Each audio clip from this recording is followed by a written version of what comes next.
Hello, it's Randi Rhodes. Here's a clip from our show, and go to randyrhodes.com for the whole thing and a podcast. Buy a stinking podcast. Mary had a little man. The fault. We believe that all men are created equal. To the magnificent mosaic that is America. From radio beacon to radio beacon. I have a dream. Change has come to America. Okay. Knock, knock. Who's there? It's a figment of your imagination. Randy Rhodes Show. Turn up your mind. It's Friday, you bastards. Bounce your booty. Great guy. Brilliant guy. Great guy. Everybody knows it. Dozens and dozens, hundreds and hundreds, millions and millions, millions and millions, millions and millions, and hundreds of billions and billions, billions and billions, trillions and trillions, because 17 is going to be a disaster. It is exploding right now. It's imploding. And soon will explode. Absolute and total catastrophe. A disaster. Disaster. By one disaster after another. I think so. He knows. And you know it, and I know it. You people know it. I think everybody in this room knows it. You know it. I know it. Everybody knows it. I actually sort of know it, but many, many aircraft, many years, many lines, many lines, many, very many more, many more. Believe me. Believe me. Believe me. Believe me. Believe me. Believe me. And believe me. Believe me. Believe me. Believe me. Believe me. Believe me. Believe me. I know. Believe me. Believe me. Believe me. Believe. Can you believe it? Thank you very much. Believe me.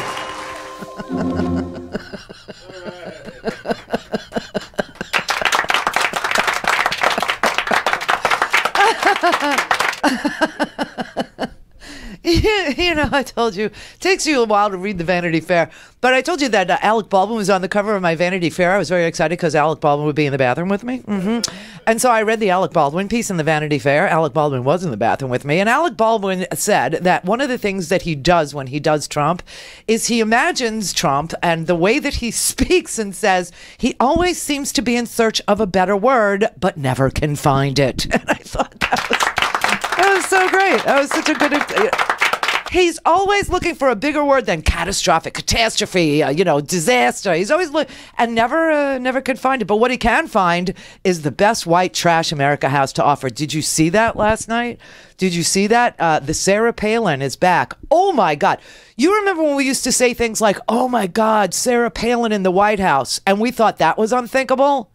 Well, imagine a world where Sarah Palin is at the White House as a guest of President Trump.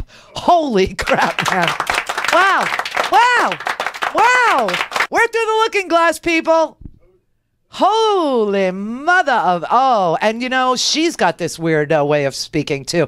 And a weird way of dressing. And I don't condemn the dress. Because I could barely pull it together myself. You know that. I mean, now everybody knows that I buy the same blouse on Amazon.com like 5 times.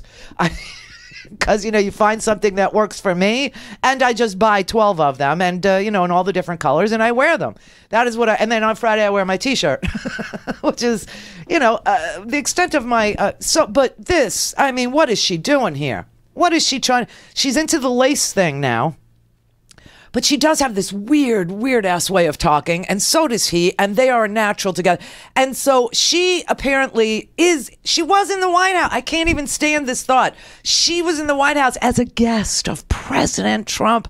What kind of a universe is this? Who's doing this to me? Stop it! Stop it! Oh, God. But she brought Ted Nugent.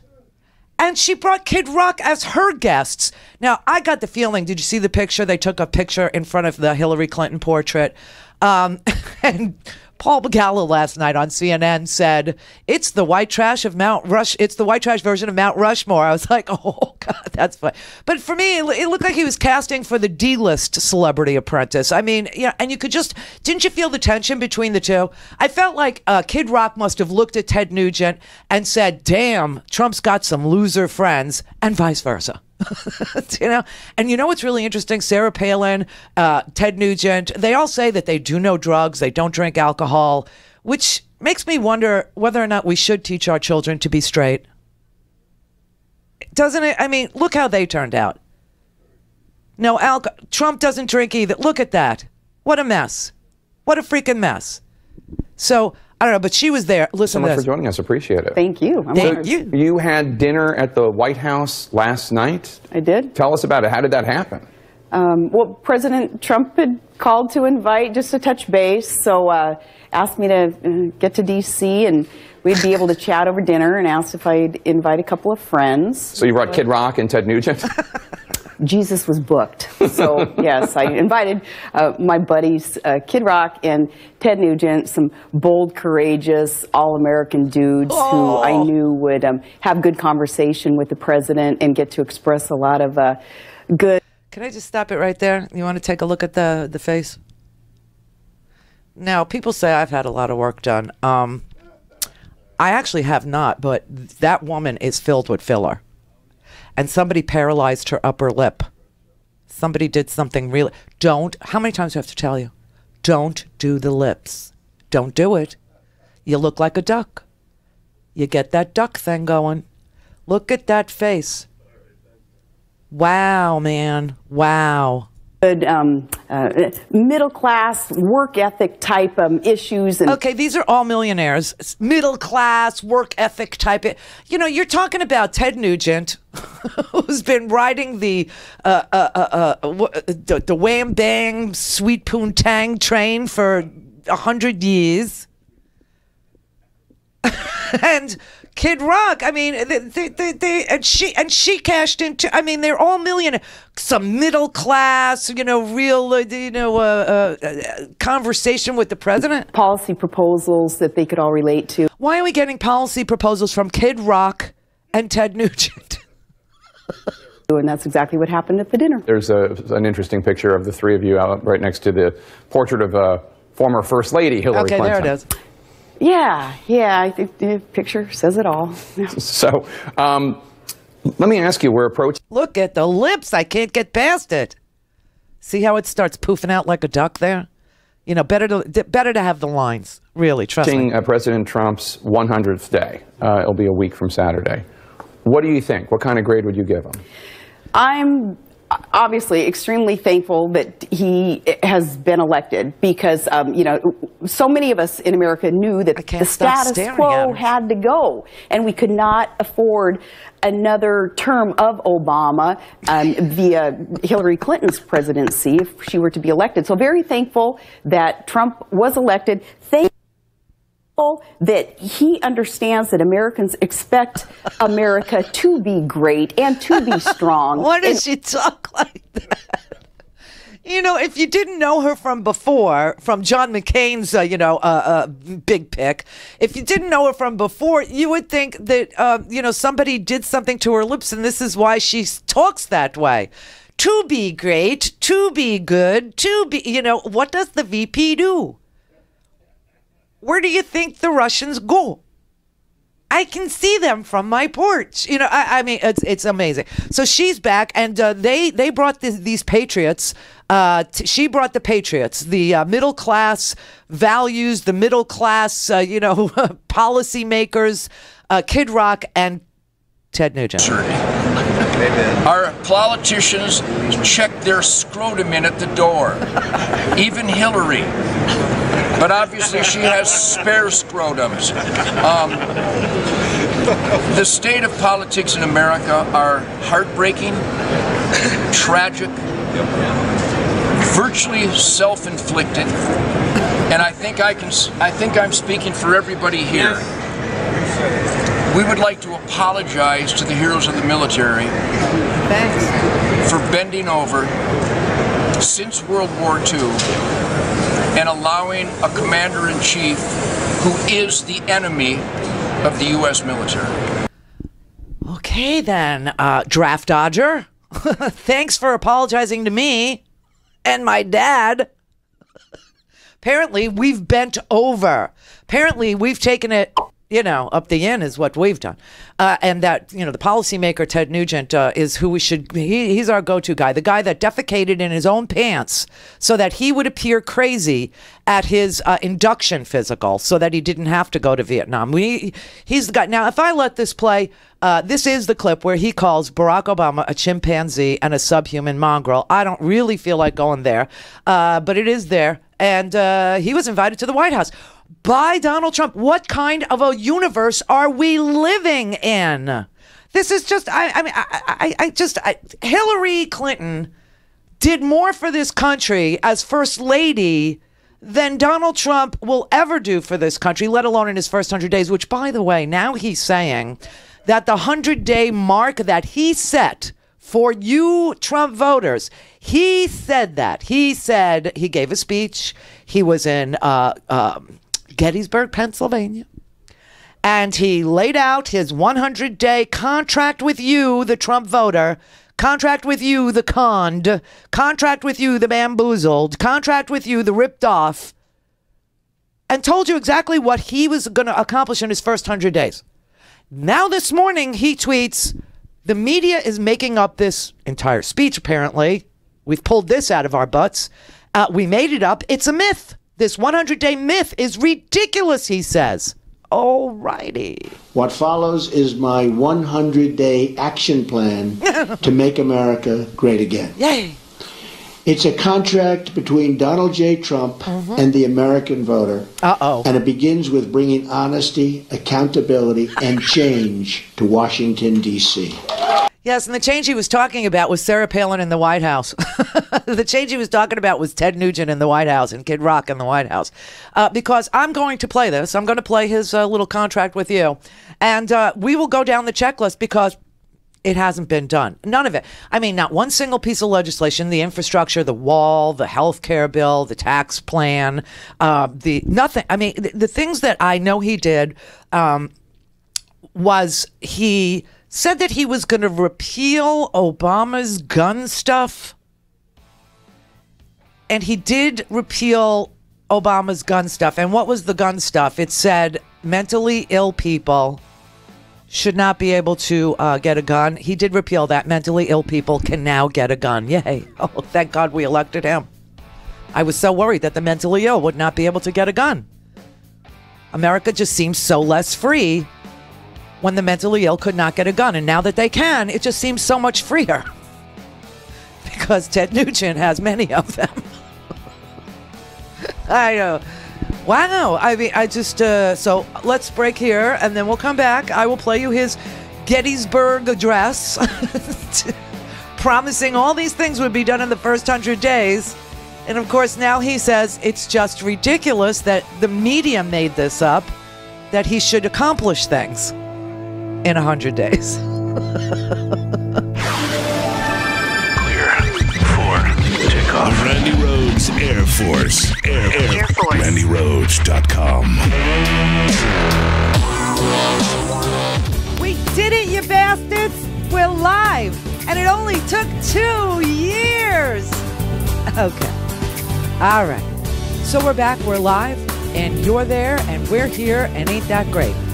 Now, let me just tell you that if you want to listen whenever and wherever you'd like to listen, just go to RandiRhodes.com, click on podcasts and swag, and get your podcast commercial-free, on demand, on any device. RandiRhodes.com. Open all day, every day. I'm Rick Smith, and this is Labor History in 2. On this day in labor history, the year was 1967. That was the day the Taylor Law went into effect in New York State. It was celebrated for granting public employees the right to organize and elect union representation. But it's also roundly criticized for stripping public sector workers of their right to strike. It was crafted and enacted in response to the militant, victorious New York City transit strike of January 1966. The Taylor Act amended key points of the 1947 Condon-Wadlin Act, which first prohibited public sector strikes in the aftermath of a teacher strike in Buffalo. but strikes persisted, and the act was seen as largely unenforceable. In the aftermath of the 1966 transit strike, New York Governor Nelson Rockefeller appointed a committee chaired by labor relations professor George Taylor to make, quote, proposals for protecting the public against the disruptions of vital public services by illegal strikes, while at the same time protecting the rights of public employees. In addition to granting the right to organize, the Taylor Act also establishes impasse procedures for dispute resolution, defines and prohibits improper practices, prohibits strikes by public employees, and established the Public Employment Relations Board. But public sector unions argue the law gives no incentive for employers to settle disputes or negotiate contracts in a timely manner or in good faith. While public sector unions have struck since its enactment, Transport Workers Union 100 was subjected to harsh fines in both the 1980 and 2005 transit strikes. During the 2005 walkout, TWU 100 was issued a $1 million a day penalty, its automatic dues collection was suspended, and its leader Roger Toussaint was jailed for 10 days. The union continues to push for changes to the law. Labor History in 2 brought to you by the Illinois Labor History Society and The Rick Smith Show. For more information, go to laborhistoryin2.com. Well, it's clear that something's very, very wrong with the nation's economy. It's experiencing anemic growth. Our middle class is shrinking. Retirees are facing nationwide pension crises, with many pensions being underfunded and headed toward insolvency. The stock market's super volatile, and many experts say it's way overpriced. The Trump administration is MIA with their amazing economic plan for America. So how are you feeling about your economic security?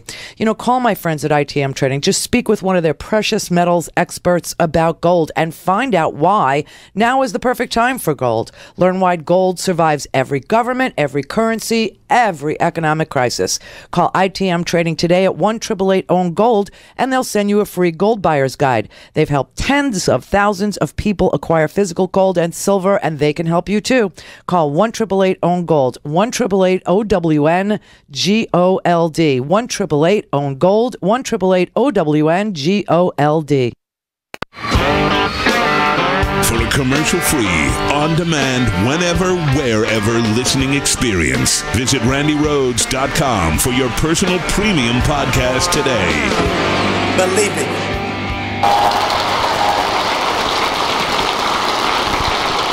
Ready?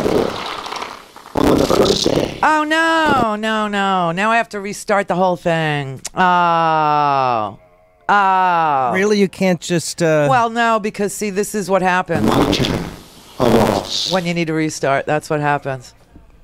Can you refresh it and put it right back where it was? Can you note the time there? It's 1637. Yeah, no, it's the sound card. The sound card is overwhelmed, is what it is. All right. So anyway, you know what? I can play it for you, but I could also go through this with you, and I could do both, okay? So let's go through it. He said that he was going to cancel the Obama executive actions on immigration, meaning he was going to repeal DACA. Did he do it? Well, he deported one kid on DACA, and this story is getting even more bizarre. You know why? The White House is telling it. And when the White House tells a story, it turns out... I don't want to say all the time, but 99.9% of the time, it turns out to be untrue. So the story about this one kid, this is amazing. His name's Juan Montez. I think everybody has heard a little something about him. He's a 23-year-old kid. He's been in the United States since he's 9 years old. He is covered under DACA, what we call the Dreamers, what is called the Deferred Action for Childhood Arrivals. You must admit, 9 years old, you're a child. So he is covered, and he has been covered under DACA since he's 9 years old. So the story goes something like this if you ask the White House. He left the United States and he left to go to Mexico, and then he went to Mexico and he illegally crossed the border back into the United States, thereby relinquishing his right to be protected under DACA. That's their story, except it's not true. It's not true. The story is more like this. He left the United States because ICE picked him up waiting for a taxi, deported him, dropped him off in Mexico. He got assaulted in Mexico 2 days later because he had no place to go because he's not from there. He hasn't been there since he's 9 years old. He didn't know what to do.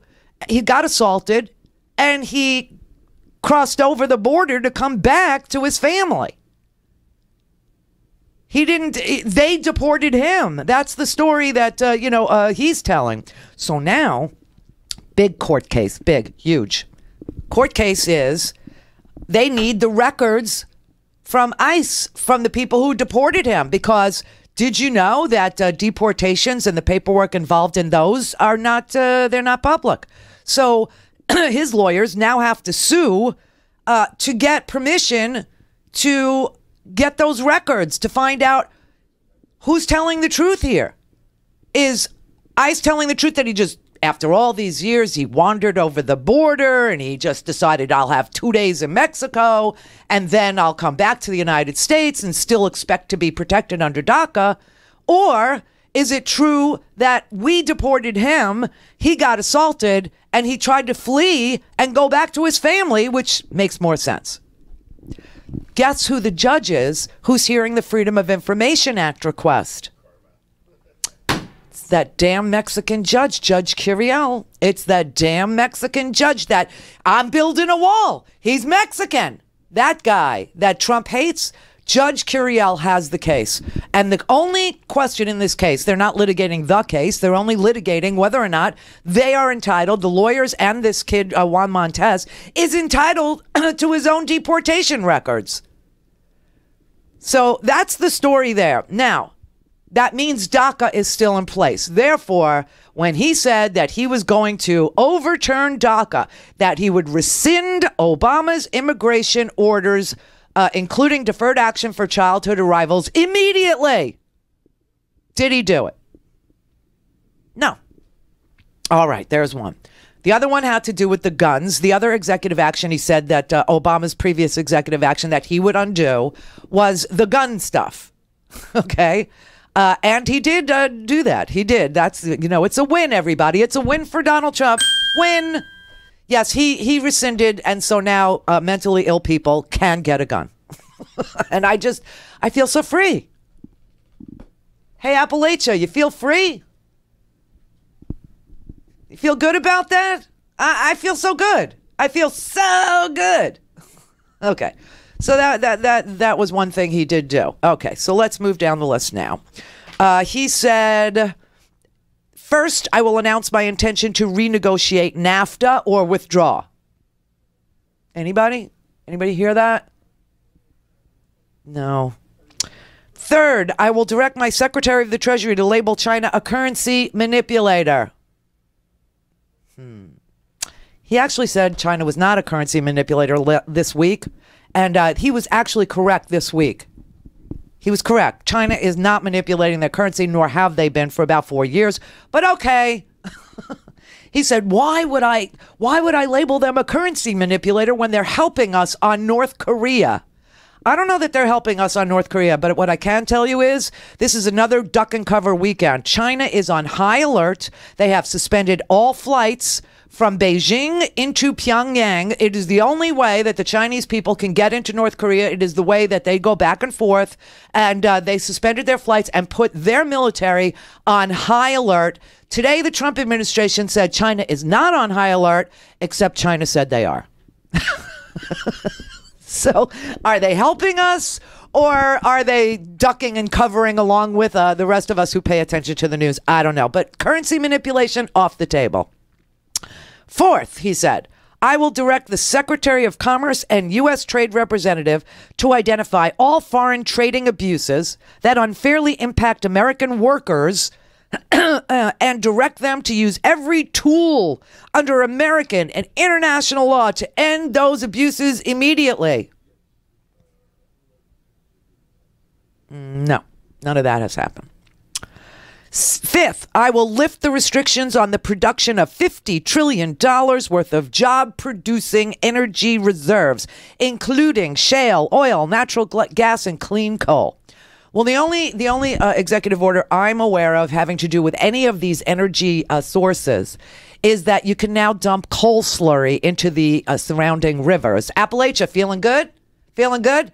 Because I think one of your biggest coal producers has just gone solar. I think they installed solar panels on their roof is what they did there. Because the new jobs are going to be in renewables. And, of course, they're not going to be in clean coal because it doesn't exist. It was also, crazy. Okay, 6th, lift the Obama-Clinton roadblocks and allow vital energy infrastructure projects like the Keystone Pipeline to move forward. That's a win. Horrible win. Sorry about that, Sioux Nation. But yes, he did do that. So that's 2 things he did, right? 7th, cancel billions in payments to UN climate change programs and use that money to fix America's water and environmental infrastructure. No, none of that has happened. And in fact, the water is less safe now because we're building the pipeline that does leak and coal slurry can now be dumped in the water. No money for infrastructure, not from the UN climate change program. He certainly hasn't canceled that. So that's a big no. Then he said he will work with Congress to introduce the following legislative measures and fight for their passage within the first 100 days of my administration. Of course, the media made this up. It's ridiculous. He said this, but he didn't mean it. And the media should know not to take him literally. Remember, he says things. We've been told this. Just remember, Donald Trump says things he doesn't mean, so don't take him literally. I don't know how to take him then. Because he said he would do a middle-class tax relief and simplification act.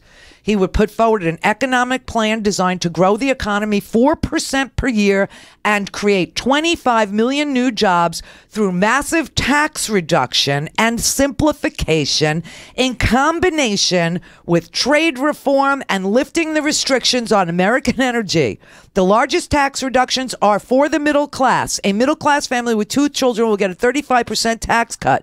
The current number of brackets will be reduced from 7 to 3, and tax forms will likewise be greatly simplified. The business rate will be lowered from 35 to 15%, and the trillions of dollars of the American corporate money overseas will be repatriated at 10%. Anybody hear anything about this legislation? Because see, this tax plan of his was actually scored by the CBO, and the price tag for it was $7 trillion, so he withdrew it. So we don't have a tax plan. Now he says he can't do the tax plan until we do the health care. And he's not put forward a health care plan of his own. Instead, what we have is something being talked about that's supposed to be a health care plan, except there's no text. Nobody wrote it down. There is no text. There's only an amendment. There's an amendment. I think it's called the MacArthur Amendment, which is in yesterday's homework. It's 1 page. You can read it, which does away with the Title I guaranteed issue, does away with the essential coverages, not straight up, not outright. What it does is it says the states can opt out of these 10 essential coverages, which means you don't get them. And it also scored what it would cost a pregnant woman to get coverage. It's like $17,000 more per year if you're pregnant that you would have to pay. And if you have cancer, it's like $142,000 more per year in premiums. So you're priced out. So you won't have health care coverage. Good for you. Lucky metastatic breast cancer sufferers. Lucky you. You've hit the jackpot. Now you got metastatic cancer and no premiums that you can afford. It's a great result. So anyway, there's no tax plan. And the Offshoring Act established tariffs to discourage companies from laying off their workers in order to relocate in other countries and ship their products back to the U.S. tax-free? No. The American Energy and Infrastructure Act, public-private partnerships and private investments through tax incentives to spur $1 trillion in infrastructure investment over 10 years that would be revenue neutral. I've not seen this piece of legislation. Can't comment because not seen it. And that's why, you know why? It just, it doesn't exist. School choice. Redirects education dollars from public schools to private charter, magnet, religious, or home schools of their choice. Of their choice. I want to go to Sarah Palin's homeschool. Can I choose that? Haven't seen that legislation. End Common Core. Haven't seen that legislation. Repeal and replace Obamacare. The Affordable Child Care and Elder Care Act. We were supposed to be able to deduct our child care and elder care from our taxes. We were supposed to incentivize our employers to provide on-care child care services. See this corner over here? That's going to be my child care service. That's going to be my corner where I take children. And I babysit them for people who have to work during these hours. Right? And then I'm going to write it off on my taxes as and also my mother can sit there too, and that will be called elder care. Loretta will sit right there. She'll babysit the kids. I'll write it all off. And right in that corner where the Randy Rhodes sign is, that's where I'm going to do it. Haven't seen that legislation. End Illegal Immigration Act fully funds the construction of a wall on our southern border. Well, see, this day that he gave this speech in Gettysburg, that was a real turnaround, because before that, we were told over and over and over and over again, Mexico was going to pay for the wall. Mexico was going to pay for the wall. We're going to build a big, beautiful wall. Who's going to pay for it? We're going to build a big, beautiful wall. Who's going to pay for it? We're going to build a big, beautiful... Mexico. What's wrong with you people? Yeah, no, we're going to pay for it. He said Mexico will reimburse. Checks in the mail, everybody. Checks in the mail. Haven't seen any of that. Restoring Community Safety Act reduces surging crime, drugs, and violence. Increasing funding for programs that train and assist local police, increases resources for federal law enforcement agencies, federal prosecutors. Oh, let's talk about federal prosecutors. Let's talk about this little piece of legislation. Turns out Jeff Sessions fired all the U.S. attorneys, all of them, and hasn't replaced one of them. So we don't have any prosecutors, federal prosecutors. How is he going to stop the surge in crime without the federal prosecutors? It was supposed to be in this bill. I guess he didn't have time to write it. Restoring National Security Act. We're going to rebuild our military by eliminating the defense sequester. We're going to expand military investment. We're going to provide veterans with the ability to receive public VA treatment or attend the private doctor of their choice. Okay, so we saw him sign this this piece of swill the day before yesterday. I played it for you yesterday. If you missed yesterday, it was a good one. The thing that he signed was an extension of the Veterans Choice Plan that expires in August, which has been in place since 2014. You do the math. It failed miserably. It was a $10 billion program that Congress took all of 90 days to put together to give a card to veterans who lived more than 40 miles away from a VA clinic or were waiting more than 30 days for a doctor's appointment. 57 bids went out for healthcare providers to take that program and take it over and run it for the veterans. Of the 57 that were asked to participate, 2 said yes. And those 2 have the best on-hold music you've ever heard in your life. It's piano, it's beautiful, it's just... And everybody who's ever called it knows the tune. They cannot do it. They have tried. So what does he do? No legislation. He extends Obama's signed piece of legislation that's set to expire in August till January. That's what he did for the veterans. So that's a no. And Clean Up Corruption in Washington Act enacts new ethics reform to drain the swamp and reduce the corrupting influence of special interests in our politics. Well, now we find out that the entire White House inaugural fund was a giant slush fund for foreign money. So that's a no. But that's what he promised to do in his first 100 days. Of course, I'm just making this up. He never said this, you know, even though he did. But when he said it, he didn't mean it literally. He just talks. To speak to Randy, call now, you bastards. 561-270-3844. Hello. The Randy Rhodes Air Force. Well, I love Herky Jerky. Big protein, big flavor, big packs, little carbs. And that's why my favorite snack is jerky, but not just any jerky. Oh, no. It's Herky Jerky, the official snack of the Randy Rhodes Air Force. And it comes in elk and buffalo and beef and bacon and venison. And oh, my God, the bacon. It also comes in hot, mild, or 14 other incredible flavors. And for the month of April, all Randy listeners will get a surprise sample pack. But for those of you who don't like surprises, it's going to be turkey bacon. It's going to be so good. No promo code is needed. Just go ahead and order 2 packs of anything and you'll get a free sample pack of turkey bacon. It's so good. Beef, elk, venison, bacon sticks. Most amazing things. They bite just perfectly. And the bacon is a slab. You put it on your BLTs. You just munch it right out of the bag. Put it in a salad. You're going to love this. Go to herkyjerky.com and get yourself some jerky and get a surprise. It's going to be turkey bacon. And take them with you everywhere you go. You're listening to WIN, Workers Independent News, a diversified media enterprises production. I'm Doug Cunningham. California's labor commissioner is ordering XPO Logistics to repay more than $850,000 in stolen port trucker wages to 4 Port of Los Angeles Long Beach drivers.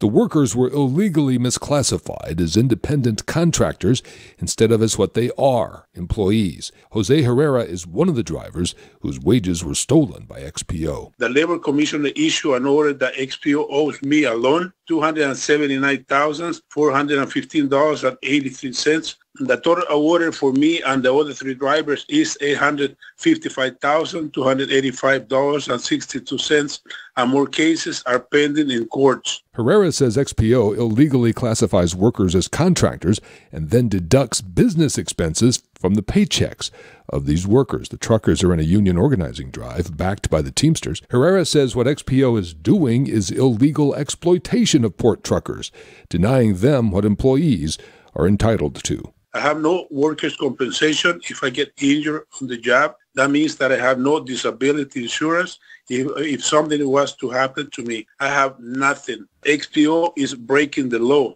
by exploiting its workforce. Not only is wrong, but it's illegal. As you can see, very expensive. As IBEW Local 3's strike against Charter Communications Spectrum in New York and New Jersey continues, the company refuses to bargain and is demanding concessions. The giant cable communications company has refused to bargain with IBEW Local 3 for over 2 years. The strike started March 28th. Workers at Charter say the company is demanding many concessions and changes, including ending pension and hospitalization contributions, ending weekend overtime pay, and increased outsourcing power. Roughly 1,800 IBEW workers are striking Charter. They were working under an expired union contract with Time Warner, the employer before Charter bought the company.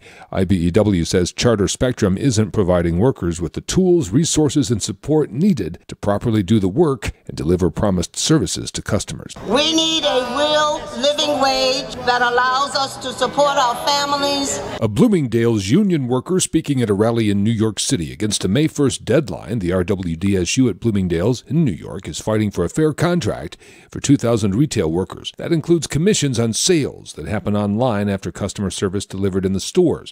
Those commissions are the key demand in the Bloomingdale's labor talks. WIN is brought to you in part by the Amalgamated Transit Union, the largest labor union representing transit and allied workers in the U.S. and Canada. Online at atu.org. You've been listening to WIN, Workers Independent News. For more information, visit laborradio.org. All things Randy at randyrhodes.com. Go for launch. Speaking truth to power, the Randy Rhodes Show. We should be refreshed. And we're going to change that. We're going to change that very, very fast. First, I will announce my intention to totally renegotiate NAFTA, one of the worst deals our country has ever made, signed by Bill Clinton, or withdraw from the deal under Article 2205. Second, I will announce our withdrawal from the Trans-Pacific Partnership, which didn't exist. A potential disaster for our country. It's a win for China, though. Third, I will direct my Secretary of the Treasury to label China a currency manipulator. Yeah, China is a currency manipulator. They're not. What they have done to us by playing currency is very sad, and I don't blame them. Sad and bad. They've been very smart. I blame our politicians for letting this take place. I blame you. So easy to stop. So easy to stop. Fourth, it's so easy. I will direct the Secretary of Commerce and U.S. Trade Representative to identify all foreign trading abuses that unfairly impact American workers and direct them to use every tool under American and international law to end those abuses immediately. Yeah. I'll be over here. I'll be waiting over here. Very important. Yeah, very important. I will lift the restrictions on the production of $50 trillion worth of job-producing American energy reserves, including shale, oil, natural gas, and clean coal. And we will put our miners back to work. No, that's not happening. They're putting solar panels on the mines. I will lift the Obama-Clinton roadblocks that allow for this vital energy infrastructure projects to go forward. We have roadblocks like you've never, ever seen. You've never seen this. Environmental blocks. Oh, my. Structural blocks. Oh, structural. We're going to move a lake. The Keystone Pipeline and so many other things to move forward. He did. Tremendous numbers of jobs.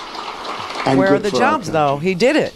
We're going to cancel billions in payments to the United Nations climate change programs and use the money to fix America's water and environmental infrastructure. Yeah, that didn't happen. We're paying billions and billions and billions of dollars. We're going to fix our own environment. It didn't happen. Additionally, on the first day, I will take the following 5 actions to restore security and constitutional rule of law. We have to do that. Cancel every unconstitutional executive action, memorandum, and order issued by President Obama. Yeah, he only did the gun one.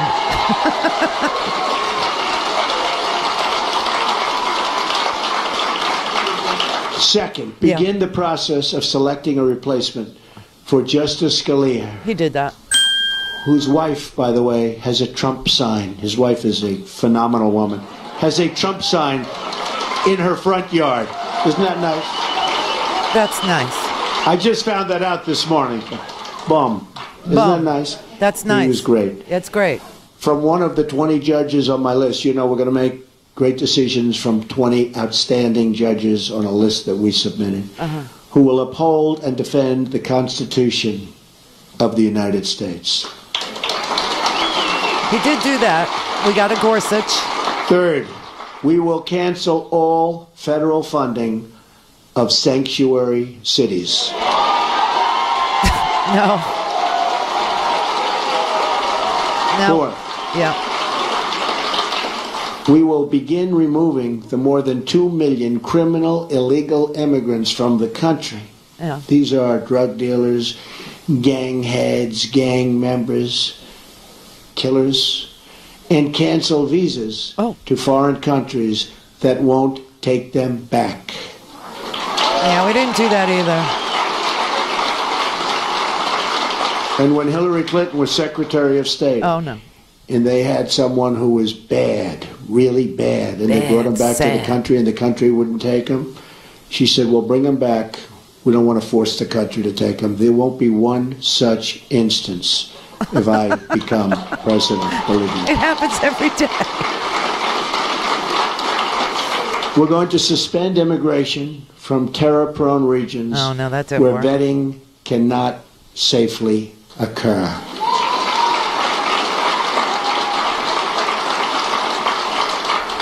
And if you look at Syria and the migration, we're taking in thousands and thousands of people into our country. We have no idea who they are, what their thought process is, where they come from.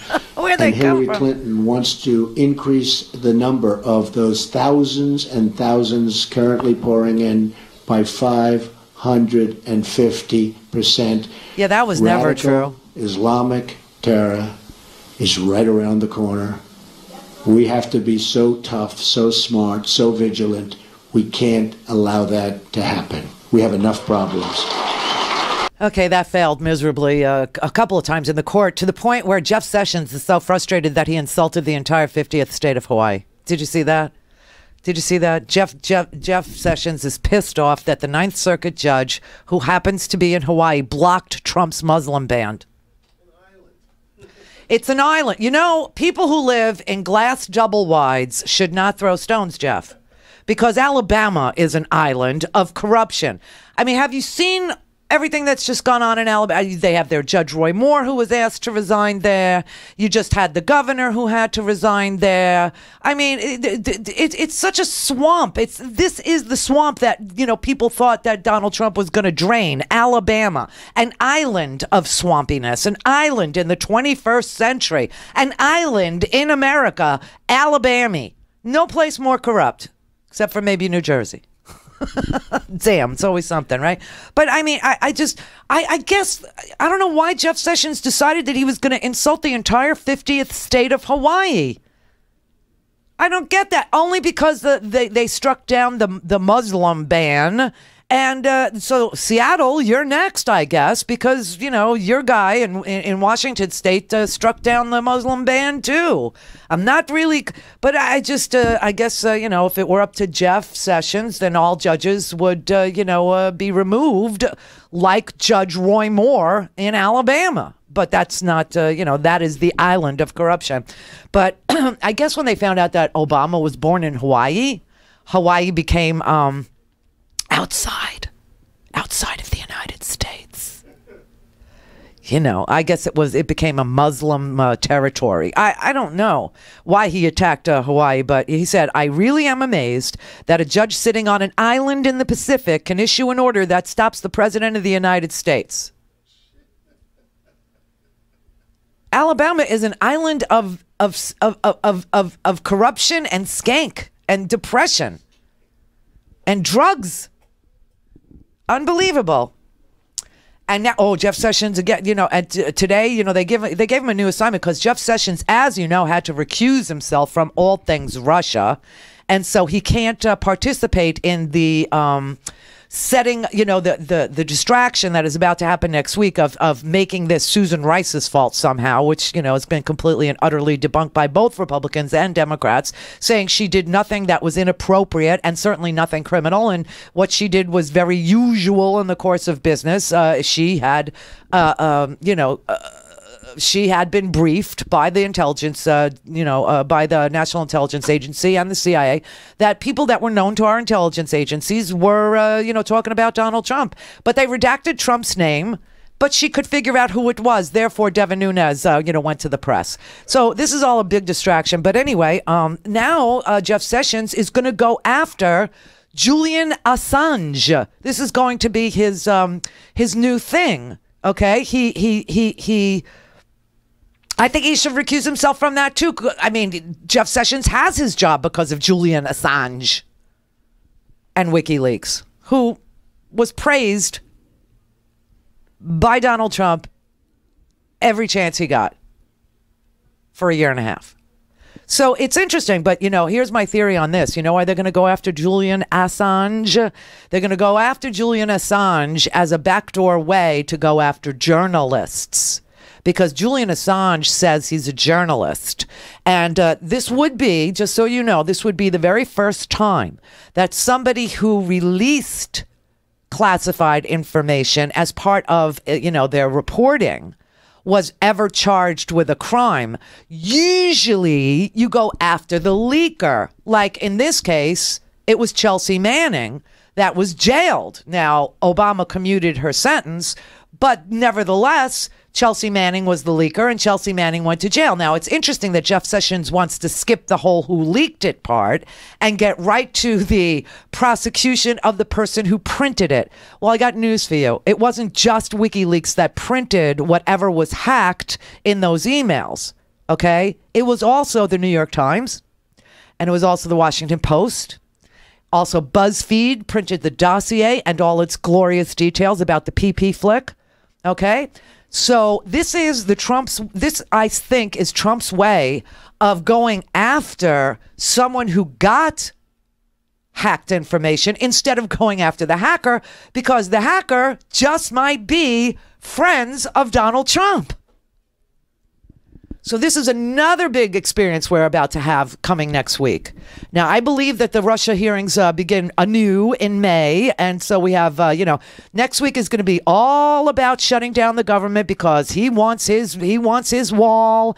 And Mitch McConnell has said he's not interested, doesn't want to spend money. You said Mexico, go to Mexico, get Mexico to pay. We're not interested in funding your stinking wall. That's Mitch McConnell. The health care bill, which has no text. They're going to vote on a bill that doesn't exist. I mean, this has really gotten fantastical. And that's why the image of Sarah Palin in the White House last night as a guest of Donald Trump's should really shake you to your core, because we are in another freaking zone. A zone that has nothing to do with reality, that has nothing to do with the text of a bill, because the bill and the text don't exist, and they're going to vote on it next week. The whole thing is so surreal, it's just mind-blowing. All we can glean from the amendment to the ACA that's being propounded is that it's going to allow the states to opt out of Obamacare. That's all we got.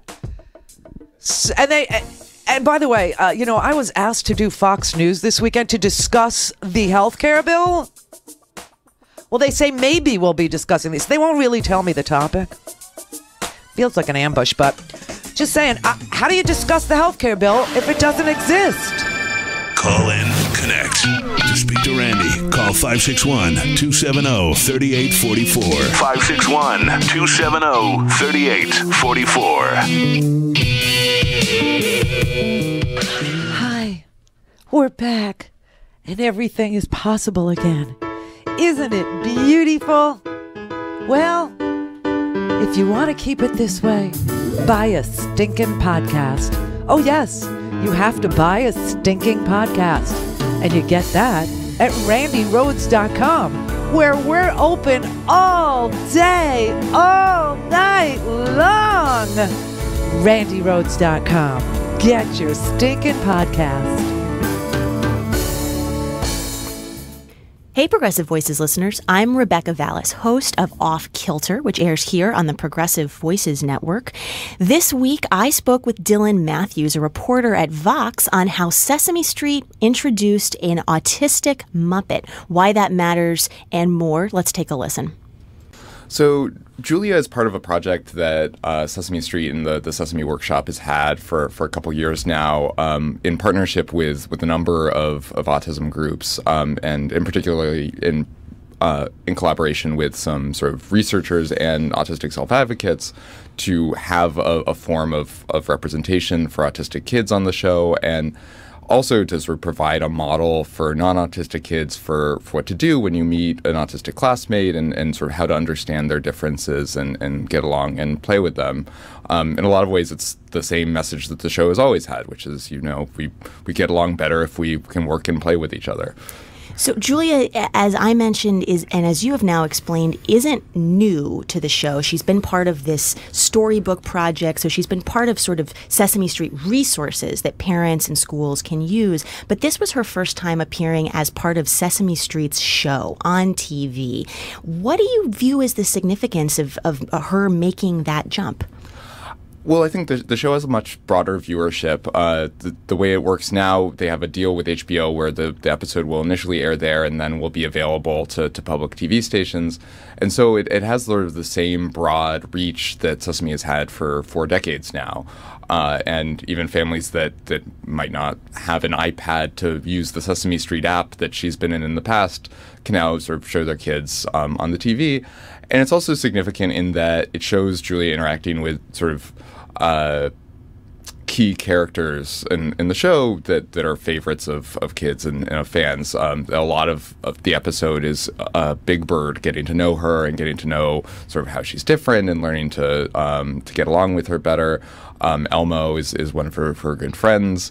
on the show. And so I think that's really significant and gives sort of kid viewers an entry to the character. And Big Bird and Elmo are two of the characters that watchers of Sesame Street will know well. So is there, I guess I'm sort of hearing you say that there's significance to her being friends with the characters that kids who watch the show view sort of as their friends. Right. It makes her feel not like a sort of tangential, like, side character. She's playing with the big Muppets, so to speak.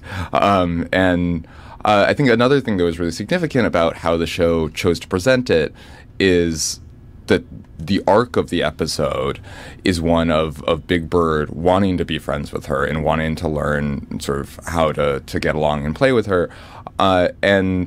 And so it's portraying befriending autistic kids as something that you should want to do, that sort of good friends will try to do. And that's really significant and huge, that it's not like he's being nice to her out of a sense of obligation. He sort of wants to play games with her and have fun the same way he does with all the other Muppets. And part of what viewers see, and actually if folks who haven't seen or maybe are not regular watchers of Sesame Street, I will confess it's been a while since I watched Sesame Street until reading your piece this past week, but folks can actually watch the first half of the episode where Julia appears on, it's embedded in the article that you published on Vox's website this past week. But part of what happens is as you describe, they play a game. And it's not the neurotypical Muppets game, it's Julia's game. And she actually teaches them how to play. So one of the points that you actually make in your article is that it appears that Sesame Street's tack here is that the audience for what they're doing is not autistic children who may be watching the show, but actually neurotypical kids. Absolutely. And I don't want to discount how important it is for autistic kids to see kids like them on the TV. Representation is so important, and it's great that the show is doing that for them. But there are more neurotypical kids than autistic kids, and so I think the predominant viewership will be them. And I think it's important for them to learn that it's not okay to ostracize people because they're different, that sometimes things that are obvious to you might not be obvious to someone else, that other people might play in a different way, and that's okay, and that you can actually have fun learning from them in that way. I don't know. I mean, I remember in elementary school people being pretty vicious about kids who had sort of differences or didn't fit the mold. And we know from 4 decades now of good sort of social psychology research about Sesame Street that it's pretty good at modeling pro-social behavior, that there's even some evidence that sort of delinquency and crime might be reduced for kids who've watched Sesame Street. And so it's an important educational resource to teach kids how to interact with each other in a sort of productive and cooperative way. And that's extra important when you're dealing with a sort of vulnerable population of children that typically might be mistreated. Thanks for listening. For more Off Kilter, find us on the Progressive Voices Network and as a podcast on iTunes. Follow us on Twitter at Off Kilter Show and at Facebook.com/OffKilterShow. Mary had a little man. The fault. We believe that all men are created equal. To the magnificent mosaic that is America. From radio beacon to radio beacon. I have a dream today. Change has come to America. Believe it. Knock, knock. Who's there? It's a figment of your imagination. Randy Rhodes Show. Turn up your mind. Walks like a hostile intelligence service and talks like a hostile intelligence service. It has encouraged its followers to find jobs at the CIA in order to obtain intelligence. It directed Chelsea Manning in her theft of specific secret information. It overwhelmingly focuses on the United States while seeking support from anti-democratic countries and organizations. Like Russia? It's time to call out WikiLeaks for what it really is. A non-state hostile intelligence service often abetted by state actors like Russia. Julian Assange and his kind are not the slightest bit interested in improving civil liberties or enhancing personal freedom. They have pretended America's First Amendment freedoms shield them from justice. They may have believed that, but they are wrong. Assange is a narcissist who has created nothing of value. He relies on the dirty work of others to make himself famous. He's a fraud, a coward hiding behind a screen. And in Kansas, we know something about wizards hiding behind screens. Oh, that's funny. All right, so here you have the CIA director. Why he's the CIA director, I have no earthly idea. A man from Kansas swept in the Tea Party fervor is now the CIA director. And he has decided, this was a week ago, he's decided that WikiLeaks is a hostile foreign intelligence service. Jeff Sessions has been tasked with making arrests, and he says he's going to do it. This would be the first time that the recipient of hacked foreign intelligence against the United States was released, and the person who released it, not hacked it, not got it, not, did the actual crime, not the Chelsea Manning, not the, Edward Snowden, not the contractor within the CIA. No, this would be the publisher of the ill-gotten goods is now arrested for publishing ill-gotten goods. Now, that means that the entire media, whenever you read a New York Times article, a Washington Post article, an LA Times article, anything, where it says, intelligence sources who wanted to remain anonymous, every time a reporter prints something like that, they would be arrestable. They would be prosecutable. They would, in Jeff Sessions' world, they would become the target. Instead of, allowing for journalists to have their sources, this would open up a whole can of, and this is exactly what Donald Trump said he wanted to do. He said he wanted to go after the corrupt media. He said he wanted to go after the rigged media. He said that he wanted to, do something on libel laws. He said all these things. Oh, no. I hope you saved this rack. Oh, God. Oh. Okay. Hang on. Let's just revisit a little of Donald Trump, okay? Every story is told from the perspective of the insider. It's the narrative of the people who rigged the system. Never the voice of the people it's been rigged against, believe me. So many people suffering for so long in silence. No cameras, no coverage, no outrage from the media class that seems to get outraged over just about everything else. So again, it's not about me. It's never been about me. No, never. It's been about all the people in this country who don't have a voice. I am running to be your voice. Yes, and drown out the media that doesn't talk for you. The media is rigged. The media is bad. Everything is rigged in Donald Trump's world. Everything. A rigged system. Rigged. To rig the system. Rig the system. Totally rigged. Rigged press. Totally rigged system. The election's going to be rigged. We're running against a rigged press. We're running against dishonest people. Okay? Really dishonest people. I don't even really know where to start on answering this question. Of course the elections will not be rigged. What does that mean? Now, this just came out. WikiLeaks. I love WikiLeaks. Oops. And I said, write a couple of them down. By the way, did you see another one? Another one came in today.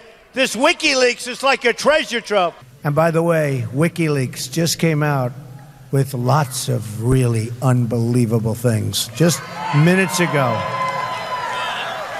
In fact, I almost delayed this speech by about 2 hours. It's so interesting. I also, Jim, just saw a report that Pompeo himself on his congressional Twitter account last year, or at least a year ago, was quoting from a WikiLeaks document.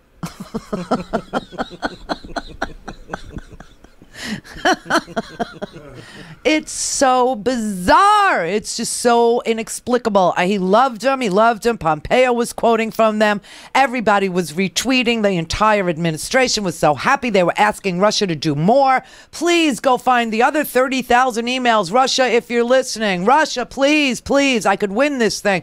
Please. WikiLeaks just came out. WikiLeaks.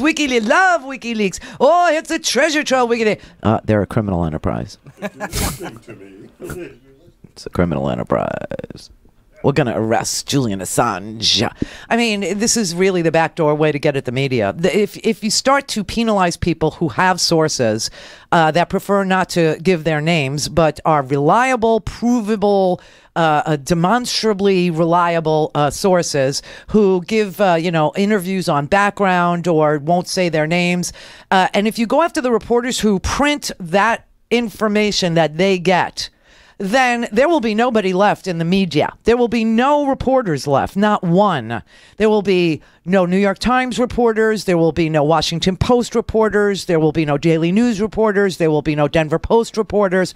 There will be no reporters because everything that we know about this Russia connection has come from deep background sources, has come from people who are in a position to know but don't want their names mentioned. A lot of them are inside the White House. So this, first of all, Julian Assange is not an American citizen. The second thing is that Julian Assange, the WikiLeaks things that he printed, seem to have been supplied to him by another foreign government who's an adversary of ours, and that is Russia.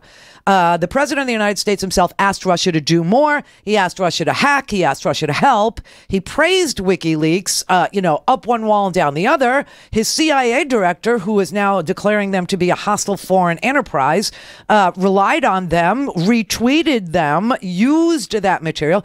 And the Attorney General of the United States, Jeff Sessions, who had to recuse himself because of his involvement in Russia, actually also owes his job to WikiLeaks. So this is a very strange case, and it made me sit there and go, well, why all of a sudden are they going after Julian Assange? And obviously, it's because they have a desire to go after reporters.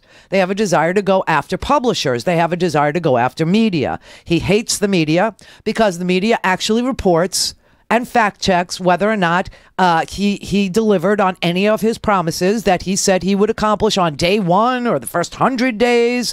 And of course, it comes out a big goose egg, a big donut, a big nothing, a big no there there. And so then we're told, well, don't take him literally. But obviously he hates the media because the media fact checks him. The media actually reports on legislation. The media actually reports on the slush fund that is the inaugural account. They report on these apartments now, the $260 million worth of apartments that he's still making money on. They report on the GSA.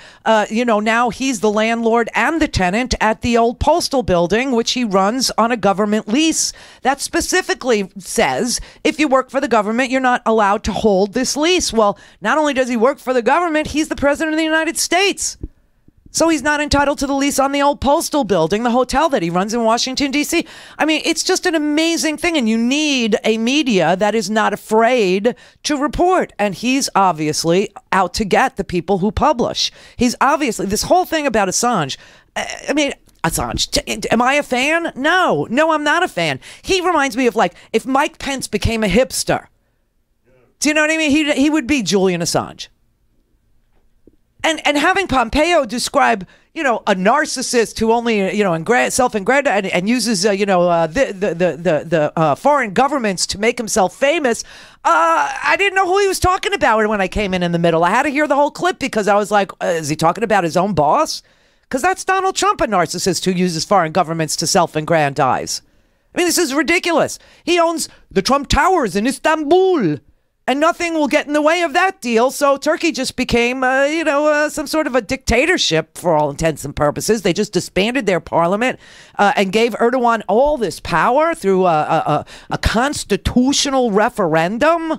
I mean, it's amazing. And there were problems with the vote there. They didn't think that, unstamped ballots, they stamp ballots as being official, should be counted. They counted them anyway.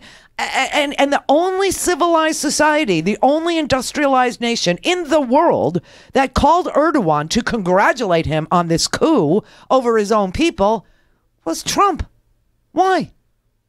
Because of Trump Towers Istanbul. Not one tower, 2 towers, he said.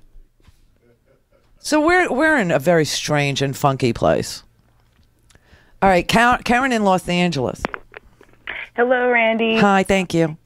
Hey, just so you know, you were making that herky jerky sound so good.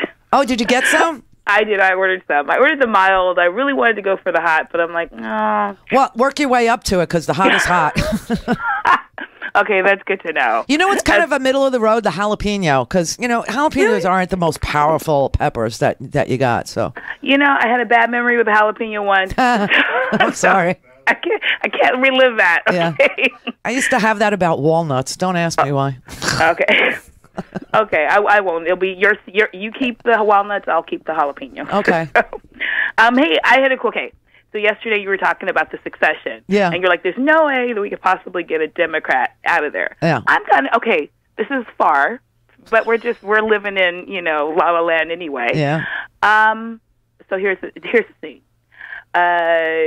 It's going to take about maybe they won't officially do the impeachment deal, announce it till the end of the summer. Realistically, it might take a year for the whole trial to go on, or the whole program. I don't even know what the word is for it, but the whole it's a trial. Yeah, for the trial. Yeah, for it to materialize with all the breaks and blah blah blah blah. We're in the midterms. U.S. is mad at the Republicans, kick them all out of the House. Next thing you know, the Democrats are in the majority. Oh, I know where you're going. Then Nancy Pelosi is our first female president. That's good. It's good. I mean, so it almost works for us. It works for us in this way. It also works for us on this front, in that Nancy Pelosi really needs to step aside and let some young blood lead the House. Mm-hmm. So we put her in the White House, and then the House of Representatives, we get a young upstart, somebody good to lead the Democrats. That would be fabulous. That'd be great because she's a hardcore old school. She'll put us back to where we were before in the good way. Yeah. Because she's really fair. What I've research and I understand about her is she's someone who just seems very moderate, not too far to the left, not too far to the right, but knows how the game works too. So right, and it would be much better than having a total dick. So yeah, there you go. And real quick question: now, what's the deal with the Steve Mnuchin? His whole deal was he's not allowing the sanctions or the for Exxon. Yes, I mean, the Secretary of the Treasury has to weigh in on the sanctions, and it's pretty much in front of him right now whether or not to give a waiver to ExxonMobil to begin their drilling deal with Russia while Russia's under sanctions. And so Mnuchin, is the Secretary of the Treasury. So, yeah, it would go to him. And he wouldn't be the only person to sign off on it. It would have to be, a whole bunch of people. But if he says yes... He said no. Oh, he said no. Okay. I just read that he said no. Okay. And so I'm like, well, that didn't work for Trump. Yeah. Or did it? I don't know. There's so many back doors to this scenario. Yeah, I know. This is too confusing for me. Well, maybe we're not supposed to take Steve Mnuchin literally either. So maybe when he says no, his eyes say yes. That is true. That is true. That is true. So, but anyway. In which case, he ought to replace Gretchen Carlson over at Fox News. Maybe. Okay, then. So why is? Oh my God, what was his name? He's stepping down. All of a sudden, from this, giving up. Oh, Jason Chaffetz? Yeah, what's up with that? Well, only thing I could say about Jason in the House, which is what his Twitter handle is. Okay. He's a hip. That's great. That's a 90s TV he's show. Such a hip Mormon. He's so cool. Anyway, the only thing I could think of is, remember who... when Comey wrote the letter about having Weiner's computer and these emails, he wrote it to Congress. So you know who the leaker was? You know who passed Comey's letter on to the press? Jason Chaffetz. Oh, that's what it is. So okay. he's bound up in this Russia thing too. I mean, he's just I don't know. I mean, all I can say is, where is Rudy Giuliani? And, why is Jason Chaffetz not running for re-election when he was, so into it? I mean, he was going to investigate Hillary, and he was loving life. For a commercial-free, on-demand, whenever, wherever listening experience, visit RandyRhodes.com for your personal premium podcast today.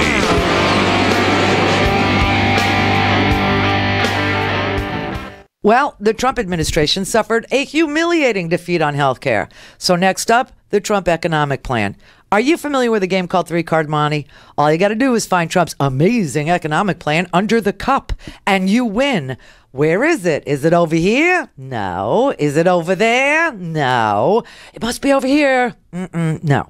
Unfortunately, like so many things, Trump, it's just another big con job. So when it comes to your own financial future, don't play the game.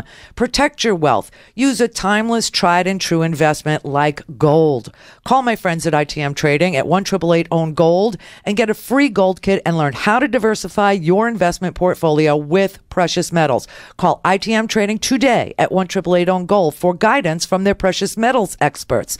They have an A+ rating from the Better Business Bureau, and they've helped tens of thousands of people buy gold and silver coins and bars. Let them help you too. Call 1-888-OWN-GOLD, 1-888-OWN-GOLD. Tales of American Political History with Clinton Porter Hackney. We're talking about the 1860 Republican Convention. Senator William Seward was sure to win, but Abraham Lincoln and his operatives had at the last minute become the only obstacle to Seward's victory. Using railroad company contacts, Lincoln got discount fares for his supporters to travel to the convention. Lincoln's team also printed counterfeit tickets to the convention and gave them to Lincoln supporters with instructions to show up early. By the time Lincoln's name was put into nomination, the hall was full of his supporters and the roar was explosive. On the first ballot, Seward's best chance to win, he only received 173 votes. Lincoln had 102, and no one else was close. By the fourth ballot, Lincoln was only 2 votes short, and the Ohio delegation chairman announced the switch of 4 Ohio votes to the man from Illinois. Biography, deal-making, and casting Lincoln as a second choice had taken him to victory. This is Clinton Porter Hackney at cphackney.com. Rich is just a really good guy. The term good egg isn't enough to describe him. He's also certified organic and free range. Rich puts the cap back on everything. The toothpaste, the olive oil, the shampoo, everything. He lets his 10-year-old nephew beat him at virtual tennis, even though he can straight up slay his 10-year-old nephew in virtual tennis. When the toilet paper is running low, Rich replaces the roll on the actual holder, not just on the back of the toilet. Rich is texting and driving. Rich, no. What are you doing, Rich? I was just telling everyone how great you are. Texting and driving makes good people look bad. Visit StopTextStopWrecks.org. A public service announcement brought to you by the National Highway Traffic Safety Administration and the Ad Council. The Randi Rhodes Show is live on RandiRhodes.com and the free Progressive Voices app for Android and iOS. Visit the App Store or ProgressiveVoices.com now. What I did not hear you say is whether or not there had been any attempts to hack into election systems of any kind. I can answer that because the FBI's responsibility is in the United States. We saw no indication of that. We saw efforts to penetrate voter registration databases, state boards of elections at that level. We saw no efforts aimed at the vote itself. But you did see efforts to penetrate registration rolls? Correct. Did you see efforts to penetrate any other portions of election systems other than registrations? In this country, it's a highly decentralized system. And as a consequence, as you will recall, then Secretary of Homeland Security Jay Johnson indicated that election systems should become a part of our critical infrastructure for cybersecurity purposes.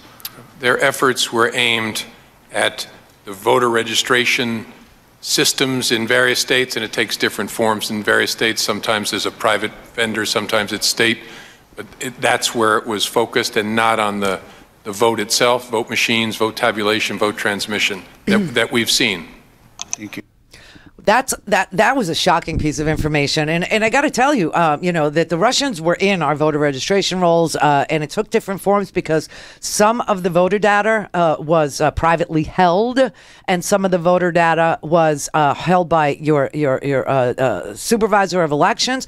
But it happened, and it's so interesting that the Comey letter upended our election in that way. I mean, remember Rudy Giuliani sat on the TV and said he had some tricks up his sleeve. There was going to be a big surprise. He told Martha McCallum over at Fox News, right? right? And it did happen. Well, what happened, obviously, was that the New York Bureau of the FBI got hold of Anthony Weiner's computer, and they did no forensics on it. None. So what they said to the Washington FBI, what they said to the main Bureau of the FBI, the Comey area, was, we have Anthony Weiner's computer. There are 650,000 emails on that. But we haven't done any forensics. We haven't looked at it. So we're just going to hand it over to you. So Comey now has this computer that nobody has looked at, except that he's been told that there's 650,000 emails on him. Well, he doesn't have a warrant for Hillary Clinton, and he doesn't have a warrant for Huma Abedin. So he's not allowed to do very much with that computer except to check the metadata. And checking the metadata told him there were emails from Hillary Clinton on Anthony Weiner's computer.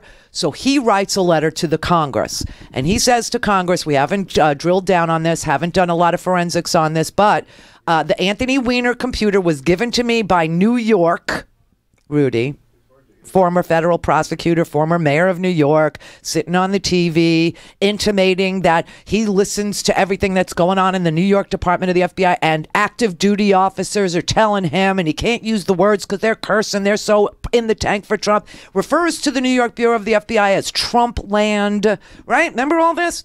So Rudy, I don't know, somewhere along the line knows that the New York FBI is handing over an undiagnosed computer to Comey.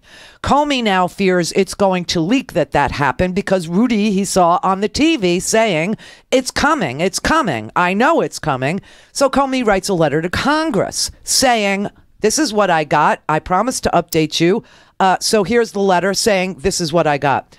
The person who leaked that to the press is Jason in the house. It is Jason Chaffetz. Chaffetz.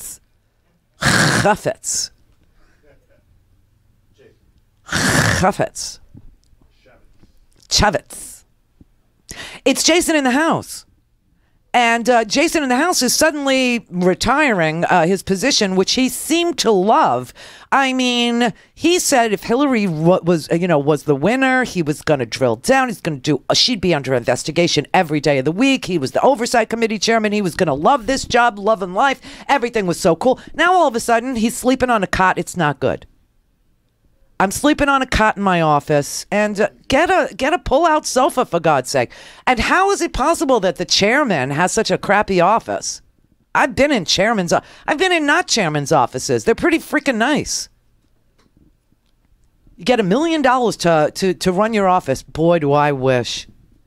$1 million to run a business inside the Capitol. Oh, it's amazing. That's what they get, $1 million each congressman. You pay for that. And, he says he's sleeping on a cot. Send him an air mattress. Send him a Casper. Send him a Sattva. It's supposed to be the best reviewed mattress on the internets. I don't know. But now that he's complaining, he's sleeping on a cot. It's not good. He loves his wife, but he adores his kids. Gotta go home. Gotta go home.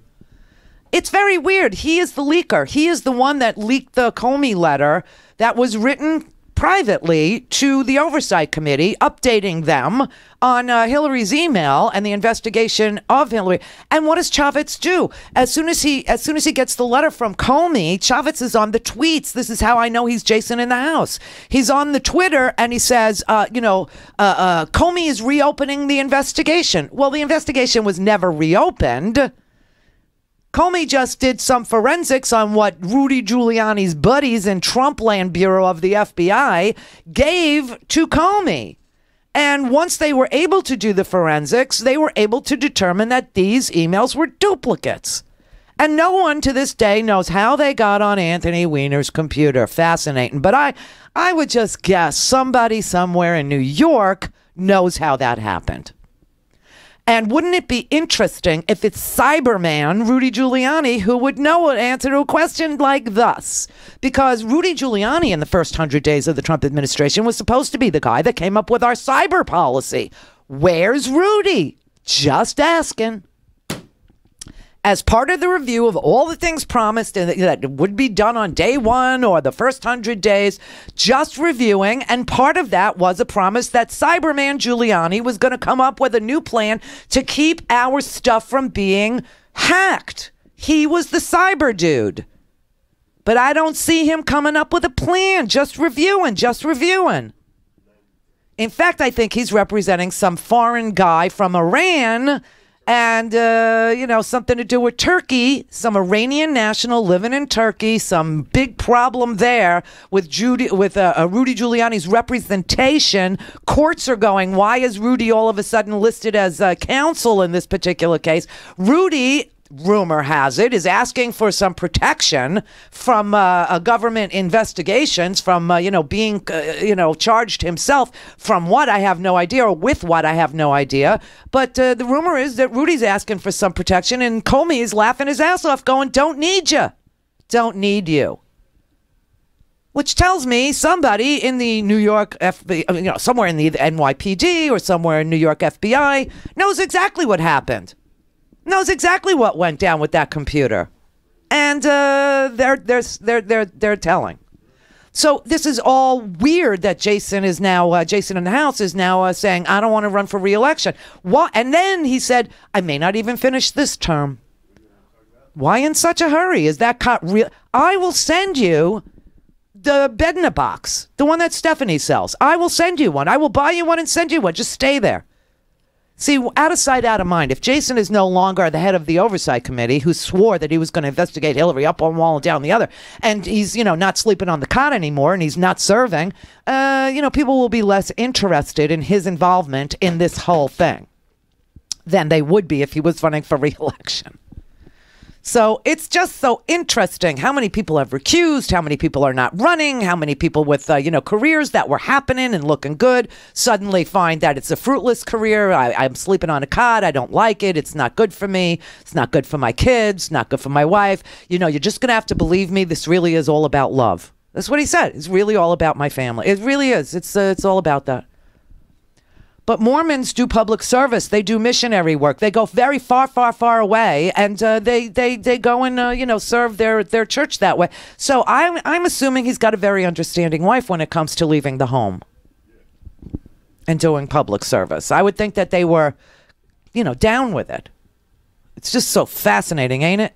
So many moving parts to this freaking thing. All right, Andrew in Scotland. Hello, Randy. Oh, my God. Hi. Oh, you're American. God. What are you doing in Scotland? Been a while. What are you doing in Scotland? I fell in love with a Scottish woman. It was a bad scene. Thanks, honey. Thanks for dropping my life expectancy by about 10 years. Thanks for dropping my way of life by about 10 points. Thanks very much. Anyways. What is it, like 11, 12:30 there? What time is it? It's about 10:30. Oh, she is so pissed. She is so pissed off. I'll bet. You've been on the phone for an hour. It's terrible. I know. Anyways, I'm going to hear myself tomorrow morning when I listen to your broadcast. Oh, is that why you do it? I always wondered why people would do it. Oh, my God. Yeah. It's been a while, my darling. Well, yeah, I guess. A while. I heard you back on Neil Rogers. I used to listen to the Ron and Ron stuff, and then I basically picked up your stuff and the Neil Rogers stuff, so it's been a while. So a radio accident, of course. Oh, my God. Okay. I'm just wondering, I thought the European, the Russian, invasion of the U.S. would be like, Jason Bourne, right? Oh my God, they've gotten into the system. And it's like Boris Natasha of Rocky and Bullwinkle. Yeah. This is horrendous. Well, you should have always known. It was always going to be a shadow war because nuclear war used... There's no shadow. Nuclear war, yeah, they did. They forgot to cast a shadow is what they did. Yeah, dumb Russians. They're good at lying, though. No, they're dumb very good Americans. I mean, everybody is leaving trails. It is amazing. We went and then we adjusted the Republican Party thingy on how we're going to treat Crimea, and then we're going to do this other stuff. Crimea? In terms of Crimea, yeah, sorry. Yeah. I've had whiskey. Oh. Scotch whiskey, yeah, they make it there. Lagavulin. Yeah. And a lovely Lefroy quarter cask. I've never been there. I want to go there so bad. I have a friend that actually used to have a castle there, and he sold it. But if he still had his castle, I'd be there right freaking now. Mm. Yeah. But yeah, it's just it's so blatant. I mean, how many dead Well, Russians you know what do we have? you know what I say. Yeah, but you know what I was saying when all the dead Russians started showing up, and you know, I was saying, you know, the Russians are probably so pissed off at Trump because here was their with precision accuracy, they hacked into our voting rolls and identified likely Hillary voters in swing states, and they were able to, you know, with just precision, pinpoint accuracy, ID these people, and then put these Facebook, targeted ads in their news feeds and tamp down the Hillary vote. I mean, it was just such a Russian thing. You know, it's like Olga Korbut or, you know, one of these Russian, ice skaters. You know, it's just like with precision, edge, and accuracy. And then the clown car comes in for the cover up and like the whole thing explodes. Well, my question is, how does this affect Brexit? Well, we've got Brexit, many Russian actions. Yeah, okay. Brexit. I'm going to make myself clear. Yeah, Brexit is a Russian thing. I'm in the industry of information security, so I do cyber stuff all the time. I've got friends working in various theaters across like Asia and Europe and such, who basically are doing like red team kind of attack type stuff, and so they're basically like involved in things, right? And to be honest, on one hand, it's like, oh, very nice. But on the other hand, it's like, dude, you're the flipping enemy, dude. Really. But I just have to wonder, like, what's happened in terms of this Russian attack. You know, they're doing the Maurice Le Pen stuff. They're doing the other stuff. And I got to think they're in Brexit. I mean, they're really. Oh, they are in Brexit. They're involved in a shadow war all over Europe. They want they want these strong unions like the United States, like the European Union. They want them broken up. They want NATO broken up. This is why Turkey's so important. They're a NATO ally. I mean, they want to upend all of these bonds that hold the civilized Western world together. And the more they can separate countries, the more that they can separate unions, the more they can break them apart and create little islands. Like there's one here for California to peel off of the United States because it would destroy the United States because California is the 6th largest economy in the world. So we would lose so much money if that happened. But this is what they're doing. This is what their wish is. And the reason they do it is because they have this fantasy. You know, Vlad is going to go out with his fantasy of the old Soviet Union on his watch being reformed. And so all this goes back to Russia's effort. And when they find these willing, dupes, when they find these useless idiots like a Marine Le Pen, like a Donald Trump, they inculcate them. They actually, indoctrinate them. And they tell them there's something in it for you. And they become the Fredo of the family. And that's what we have here. We have Marine Le Pen. Listen, that whole thing that happened in Paris yesterday, you know, that shooter was arrested for shooting cops before. He had shot a police officer. He had shot 2 police officers and wounded them very badly. And then when they were arresting him and processing him, he managed to wrestle a 3rd cop's gun away and shoot a 3rd cop. They put him in jail for a little while. They let him freaking out. And what does he do? He kills a cop. What does Trump do? He gets on the TV, he tweets out, it was terror. No, it was a cop killer. For a commercial-free, on-demand, whenever, wherever listening experience, visit RandyRhodes.com for your personal premium podcast today. Hey, this is Kristen Rao Finkbeiner on the Progressive Voices Network, and here's what we're talking about on Breaking Through, powered by Moms Rising. Representative Pramila Jayapal. Welcome, Representative. Hi, Kristen. Now, you are right now, this is your first session in Congress. You came out of the social justice movement, and you came in at this time when our nation is in crisis. And so a couple questions. I have so many questions, but first, the question that we're getting a lot from our listeners is, are their voices making a difference? So many people are calling, they're sending letters. Is what they're doing making a difference? It absolutely makes a difference. And I'll tell you, that is the thing that makes me most hopeful and what could otherwise be, it could feel like a very dark time. If you look at everything from preserving the Office of Congressional Ethics, which Republicans tried to take away in the very first week that we were there, to the most recent enormous victory around Trump Care and defeating Trump Care and preserving the Affordable Care Act, something that I know Moms Rising was deeply involved with, it is because people across the country spoke out, because of town halls, because of phone calls, all of the ways in which people put pressure on their members of Congress to say, you can't take away my health care. You cannot cut $880 billion from Medicaid. You cannot transfer $1 trillion in tax cuts to the wealthiest and then raise my premiums. You know, if I happen to be between 50 and 64, I'd be paying $15,000 more a year.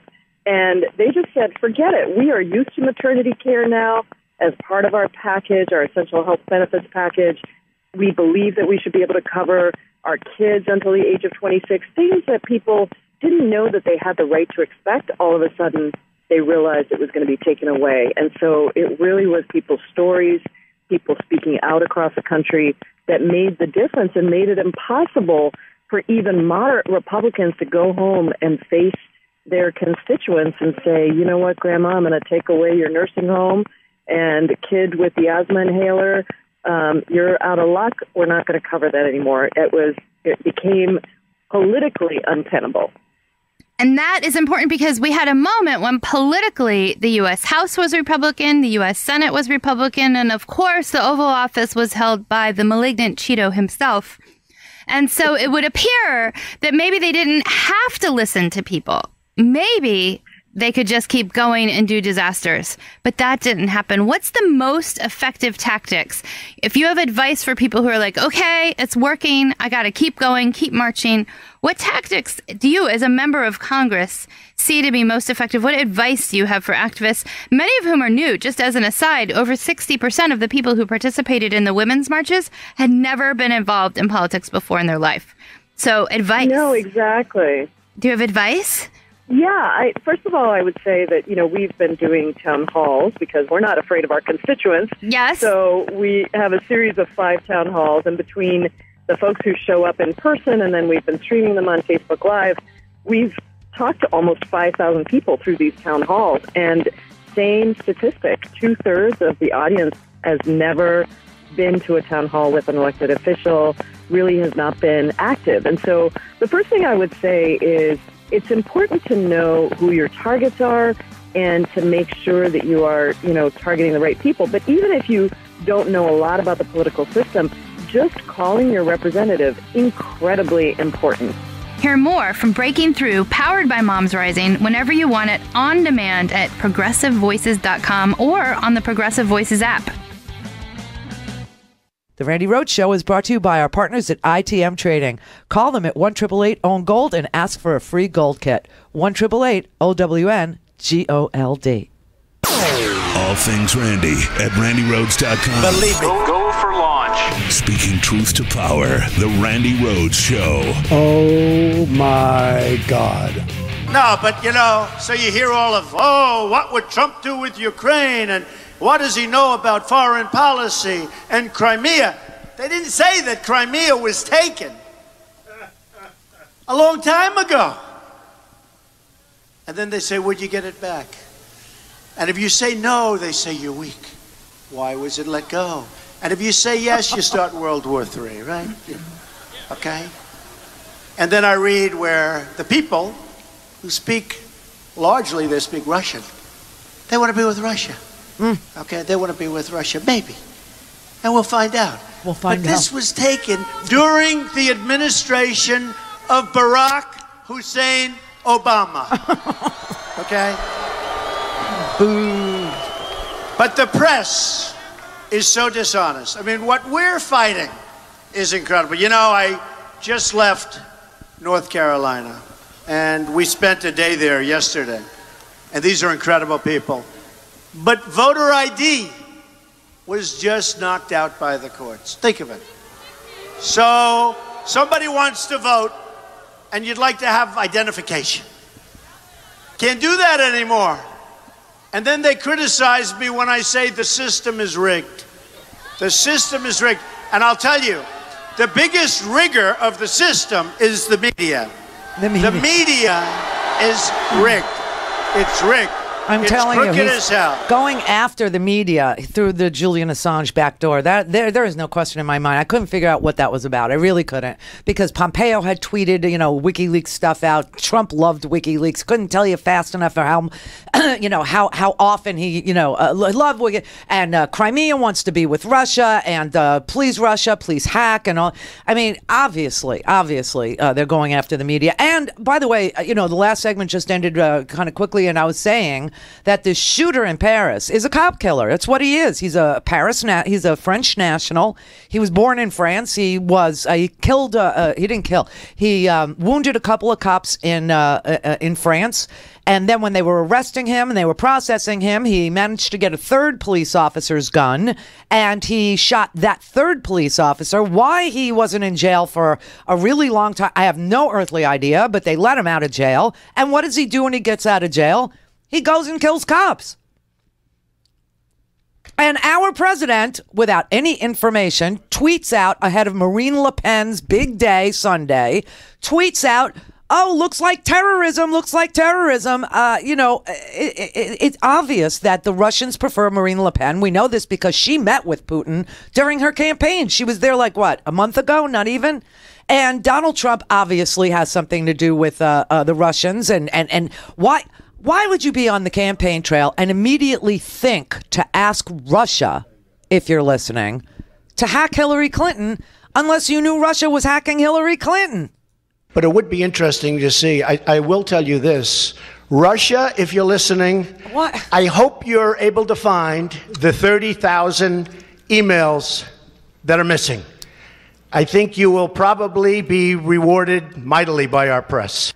It's always about the press. Everything. Russia, the press, Russia, the press, Russia, the press. And what's really interesting yesterday, I'm eating jerky. I'm sorry, I'm hungry.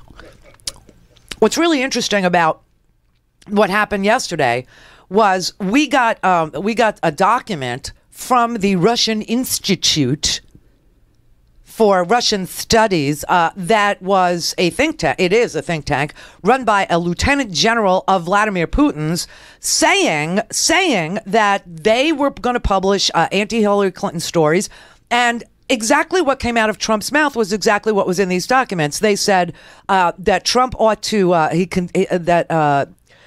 the report said Russia Today and Sputnik consistently cast President-elect Trump as the target of unfair media coverage from traditional media outlets. That's what he started doing. They said that he ought to get out there and say that the hacked documents and the Democratic Party emails, that he needed more of them. That's exactly what he did. I mean, that the election would be rigged. That's exactly what he did. I mean, everything in this particular little think tank's document from Russia is exactly what they said should come out of his mouth, is exactly what did come out of his mouth. I guess it's just a coincidence. And, don't take him literally. But today we're finding out that the president of France, Francois Hollande, and other leaders in France have warned about the interference by the Russians in France's election. They say that there have been computer disruptions. They say that one of the Emmanuel Macron, the center-left former economy minister, who is the person who's the top rival of Marine Le Pen, they have accused Russia of hitting his campaign with cyber attacks. He's accused Russia of publishing fake news reports about his personal life. And a Russian bank, swear to God, a Russian bank in 2014 loaned Marine Le Pen $9 million. Is that usual? So, obviously Russia wants to tear apart the entire European Union. Obviously Russia wants to tear apart NATO. We've had, Manafort, advocating for Putin's favorite people in Ukraine, Yanukovych and blah, blah, blah. And, we also found out Flynn was lobbying for Turkey.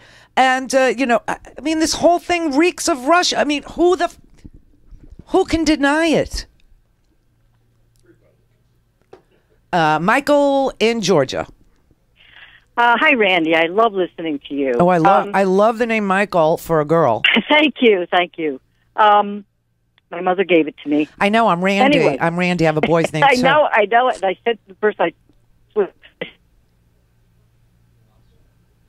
it was like, anyway. Oh, you're breaking up. You're breaking up, Michael. There's a couple of things that you might want to look into. Yeah. Something that I just read recently. All right. First of all, apparently Chaffetz, after leaking that information about the computer and blah, blah, blah, he got a $500,000 campaign contribution, which apparently is Russian-based. Oh, where are you reading that? Yeah. I wish I had done it before I called you. I read it, Daily Kos, C-O-S? Yeah. Familiar with that? KOS? I forget the article. I found it through that. and it was also stated, this woman also stated that there has been a conversation interrupted, I think by the I don't know, FBI or something, that McConnell and Ryan were caught talking about how do you launder Russian money. Oh, come on. No. Oh, come on. Who's getting info like that? Well, you look it up on the whatchamacallit, but that's and the woman apparently, now I don't have any knowledge of this, but I'm reading this, and apparently the woman who is saying this has predicted most of the stuff that is happening ahead of time. So she apparently has some kind of sources. Is her name Louise? Could be. Yeah. All right. Be careful. I don't know. Be careful what you read. Here's what. Oh, no, I know. I only go with what I got. And what I got is Jason in the house is the leaker of the Comey. Yes, but I don't believe that means that Jason and Rudy and the New York Bureau of the FBI, kind of were all talking to each other, and that's bad for Jason. So. Yeah, but I don't think he'd run back to Utah with his tail between his legs just for that. I think he is under investigation from what I understand anyway. Yeah, but he is under investigation. Well, we'll see. Illegal campaign. Yeah, keep your eye on that. I will. I'll look for it in a real newspaper. Robert in Naples. Although we do advertise on the Daily Kos, you'll see our banner ads there. Robert in Naples. Hey, Randy, how you doing? Good. How you doing? I would say this. I would say that the Democrats have an issue, and they have a good way to get to the streets, get to the polls, get people to the polls, demand legislation saying we even want stronger sanctions against Russia. And don't let them even backdoor it in, or they might do this move or that move, and then all of a sudden ExxonMobil has access to Russia. Yeah, I think Mnuchin already gave it a thumbs down for the waiver, so... But Randy, it was great to see people in the streets last week for the tax march. But you know what? We should also have a second sign in the air hanging up saying stronger sanctions. We should let every Republican and Democrat know that we demand stronger sanctions. Yeah, I'm about that. I think that's right. Here's another thing. You're a Ukrainian. I know a lot of Ukrainians when I grew up. That side of the street was theirs. And they were tough people. All right. Yeah. I don't understand why there's no bloodshed in the streets here between the Russians that are destroying New York and the Ukrainians who've been here 3-4 generations. I mean, the Russians have been here a long time too. I mean, a lot of Russians, especially in Brighton Beach, Brooklyn. They're great people. They really are. I mean, they're the salt of the earth. They're hardworking. They're beautiful. They're actually stunning. And, to mix them into what Putin is about is ridiculous. Remember, they fled here. They came here to get away from him. And Ukrainians were part of Russia for a really stinking long time. And, and you said it yourself, why are 8,000 dead then? Well, because, Putin invaded them after they became their own, independent states. So, listen, trust me, the Russians that are here have no love for Putin. In fact, I was in Russia, and Russia has no love for Putin. This is all bullcrap that the Russians love Putin. They don't. They hate him. They despise him. They know that they make $450 a week and that there are billion billionaires newly created because Putin privatized everything that they used to own as a state. Believe me, the ordinary day-to-day Russians, they're nothing to do with Vlad. Nothing. I'm just going to tell you, I'm a petty person, and God forbid Exxon somehow gets something done, with Trump and Russia there. Yeah. I swear to God, I will go into the ExxonMobil. I'll put little pinpricks inside the holes that you put into the car. I will sabotage them somehow, some way. I will do it because I'm that petty. I might even break the little things that wash the windshield wipers with. I mean, it's just frustrating to no end that these people are going around the whole world, not just the United States, and sabotaging democracy. They are fucked up.